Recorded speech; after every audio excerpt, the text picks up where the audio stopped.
और चलिए 9 second news में अब बात करगिल विजय दिवस की, जिसकी सिल्वर जुबली पर पूरे देश गौरवान्वित महसूस कर रहा है। कारगिल विजय दिवस की 25वीं वर्षगांठ आज कारगिल युद्ध स्मारक जाएंगे प्रधानमंत्री मोदी। कारगिल विजय दिवस की रजत जयंती पर प्रधानमंत्री मोदी ने कहा, 26 जुलाई का दिन हर भारतीय के लिए बेहद खास।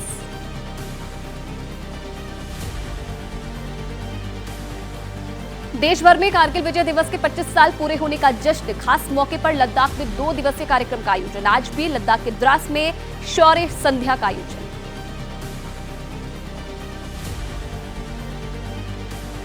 कारगिल विजय दिवस पर देश भर में आज विशेष समारोह का आयोजन। लद्दाख के द्रास में आयोजित समारोह में सेना प्रमुख जनरल उपेंद्र द्विवेदी शामिल हुए।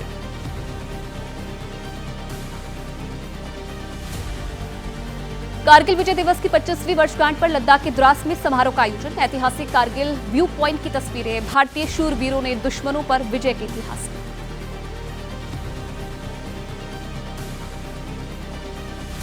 लामोचन व्यू पॉइंट पर भारतीय शूरवीरों ने दी थी पाकिस्तानी सेना और घुसपैठियों को शिकस्त। 3 मई से शुरू होकर 26 जुलाई तक चला था ये।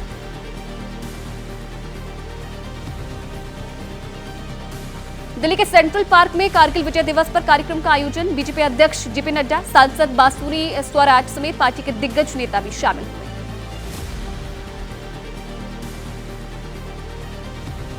सेना प्रमुख उपेंद्र द्विवेदी ने एलओसी से जुड़े इलाकों का दौरा किया। आतंक विरोधी अभियानों का जायजा लिया। आतंकवाद विरोधी अभियानों में शामिल बलों की तैयारियों की समीक्षा की। और चलिए 9 सेकंड न्यूज में अब संसद के मॉनसून सत्र की बात करेंगे, जिसमें आज भी हंगामा होने के आसार।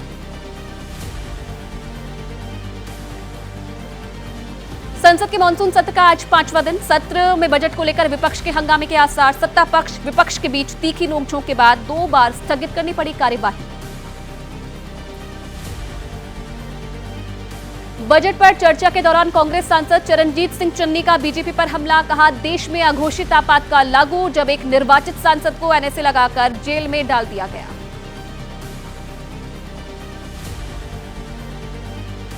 लोकसभा में दिए अपने बयान पर चरणजीत सिंह चन्नी ने सफाई दी। कहा, मैंने गरीब और किसान के बारे में बात की है, बजट और देश की स्थिति के बारे में बात की। कांग्रेस ने चन्नी के बयान से बनाई दूरी। कांग्रेस महासचिव जयराम रमेश ने एक्स पोस्ट में कहा कि यह चन्नी की निजी राय है, यह कांग्रेस का रुख नहीं है।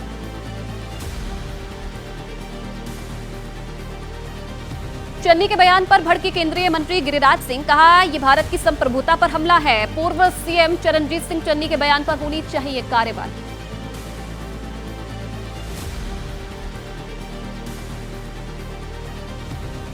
कांग्रेस सांसद गौरव गोगोई ने कहा कि जब चरणजीत सिंह चन्नी उठा रहे थे किसानों का मुद्दा, तो बीजेपी के मंत्री दबाने की कोशिश कर रहे थे उनकी आवाज।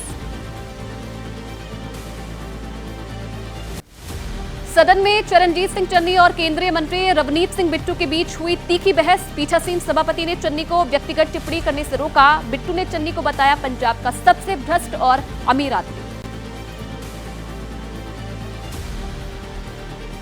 संजय सिंह ने किया विपक्षी नेताओं को पकड़कर जेल में डालने का दावा। कहा, सरकार ने रक्षा क्षेत्र का घटाया बजट, बढ़ा दीजिए जेल का बजट। सत्ता पक्ष के लोगों का अगला नंबर।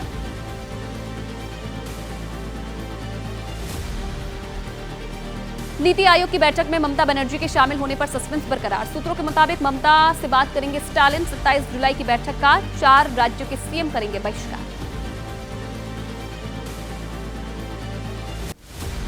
बजट विरोध के मुद्दे पर इंडिया गठबंधन में दरार। कांग्रेस नेता केसी वेणुगोपाल ने कहा कि मुझे लगता है कि ममता बनर्जी नीति आयोग की बैठक में नहीं होंगी शामिल।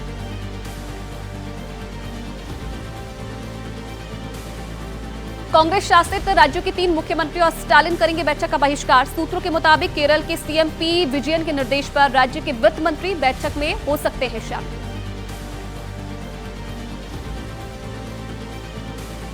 दिल्ली सरकार के मंत्री आतिशी का दावा, बजट से दिल्ली को कुछ नहीं मिला है। सेंट्रल टैक्स में हिस्से के रूप में या एमसीडी को नहीं दिया गया कोई पैसा। तो यूपी की सियासत का पारा मॉनसून आने के बाद भी इन दिनों चढ़ा हुआ है। 9 सेकंड न्यूज में यूपी पॉलिटिक्स से जुड़ी खबरों का अपडेट जान लेते हैं। यूपी के सीएम योगी आदित्यनाथ आज शाम पहुंचेंगे दिल्ली। कल नीति आयोग की बैठक में हिस्सा लेंगे। पीएम मोदी, अमित शाह के अलावा बीजेपी अध्यक्ष नड्डा से भी हो सकती है मुलाकात। यूपी के डिप्टी सीएम केशव प्रसाद मौर्य को चुनाव में हराने वाली एसपी विधायक पल्लवी पटेल ने सीएम योगी आदित्यनाथ से मुलाकात की है। करीब आधे घंटे तक चली मुलाकात से यूपी में सियासी हलचल तेज।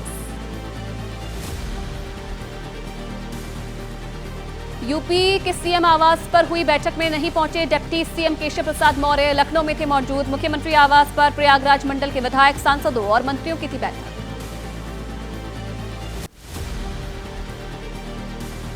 आज सीएम योगी ने बुलाई लखनऊ मंडल के पदाधिकारियों की बैठक। सूत्रों के मुताबिक बैठक में नहीं जाएंगे डिप्टी सीएम ब्रजेश पाठक, पहले से तय कार्यक्रम के तहत जा सकते हैं जयपुर।